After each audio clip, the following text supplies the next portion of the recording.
আসসালামু আলাইকুম ভিউয়ার্স, উর্মিস ডেবুকে আবারও সবাইকে স্বাগতম। আমার আজকের রেসিপি হচ্ছে চিকেন মোমো ফ্রাইড। গত পর্বে দেখিয়েছিলাম স্টিম মোমো চিকেন, তাই আজ তৈরি করে দেখাচ্ছি চিকেন মোমো ফ্রাইড। তোমরা এখনও যারা আমার চ্যানেলটি সাবস্ক্রাইব করোনি, অবশ্যই আমার চ্যানেলটি সাবস্ক্রাইব করবে আর বেল আইকনটি প্রেস করে দিবে, যাতে আগামী সকল ভিডিও তোমরা দেখতে পাও। চলো দেখে নেই এর প্রস্তুত প্রণালী। একটি মিক্সিং বলে আমি 1.5 কাপ পরিমাণ ময়দা নিয়েছি। সাথে দিয়ে দিচ্ছি 1 চা চামচ পরিমাণ লবণ। এখন হাতের সাহায্যে ভালো করে ময়দা আর লবণটাকে মিক্স করে নিব। 1.5 কাপ পরিমাণ ময়দার জন্য আমি 1.25 কাপ অর্থাৎ হাফ কাপের থেকে একটু বেশি পরিমাণ নর্মাল টেম্পারেচার পানি এখানে ইউজ করছি। পানিটা সব একসাথে দেওয়া যাবে না, সামান্য সামান্য করে মিশাতে হবে এবং ডো তৈরি করতে হবে। বাকি যতটুকু রয়েছে ততটুকুও দিয়ে দিলাম। এভাবে সুন্দর ও সফট একটি ডো তৈরি করতে হবে। খেয়াল রাখতে হবে ডোটি বেশি নরমও হবে না, আবার শক্তও হবে না। দেখতেই পাচ্ছ ডোয়ের থিকনেসটা কেমন হয়েছে। এখন ডোটাকে আমি একটা ভেজা কাপড় দিয়ে 1 ঘন্টার জন্য ঢেকে রেখে দিব।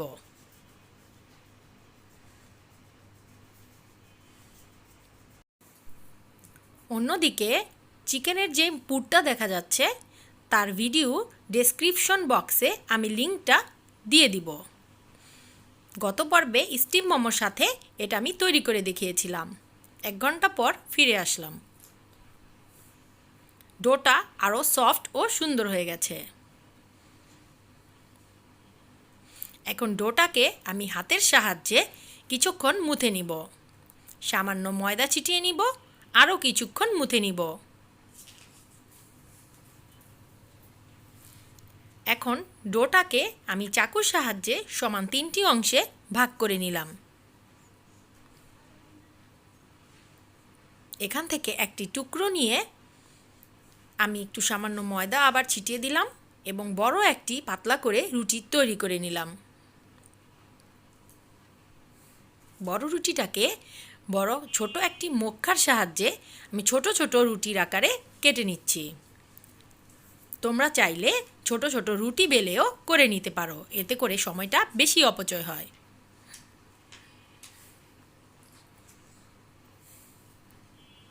এখন রুটিগুলোকে সামান্য একটু ময়দা ছিটিয়ে এপাশ ওপাশ করে দিচ্ছি, যাতে করে রুটিগুলো গায়ে গায়ে লেগে না যায়।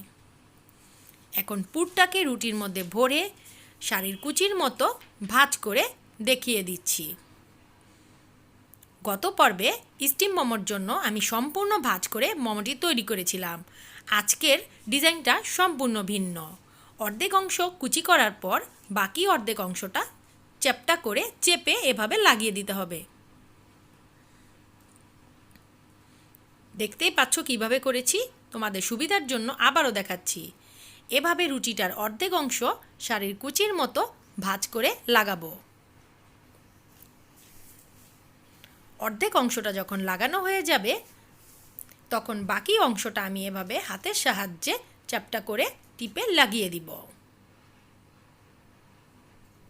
মোমো তৈরি করার বিভিন্ন ধরনের ডিজাইন আছে, তাই আমি আজকে একটা ভিন্নধর্মী ডিজাইনে তোমাদের মোমোটা তৈরি করে দেখাচ্ছি।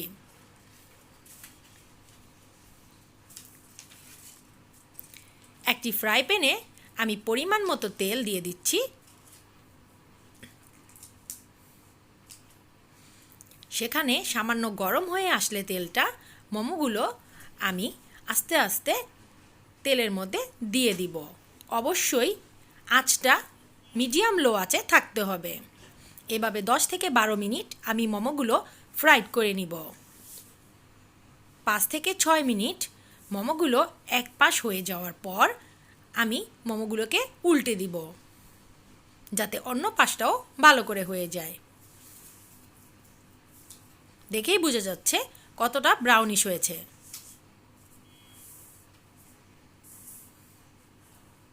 এভাবে অন্য সাইডও আমি কিছুক্ষণ আবার নেড়ে উল্টে দিব। আমার মোমো সম্পূর্ণ রেডি। আমি একটি প্লেটে সার্ভ করে নিচ্ছি। মোমো ফ্রাইড আর স্টিম মোমোর মধ্যে সবই মিল রয়েছে, কিন্তু একটাই পার্থক্য রয়েছে, তা হচ্ছে স্বাদের পার্থক্য।